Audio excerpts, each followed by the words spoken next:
Karamihan ay walang naiipon dahil pagka-receive natin ng ating income, diretso ito sa ating expenses or bills, and then pag sumobra pa ang ating gastos, magkakaroon tayo ng liability or loan, utang. And ang mga mayayaman naman, pagka-receive nila ng income, hindi nila kinakalimutan mag-invest or mag-build ng asset. And itong asset na to magbibigay ng additional income kaya lumalago ang kanilang cash flow. Kaya importante marunong tayo mag-invest para masimulan din nating tayo ay magkaroon ng asset na magbibigay sa atin ng passive income balang araw.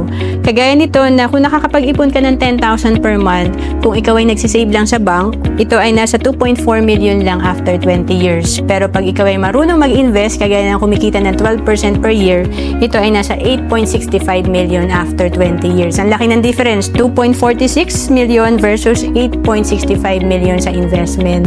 At kung naghahanap ka kung saan ka pwede mag-invest, pwede ka sa Kaiser na sinimulan ko rin noong 2012.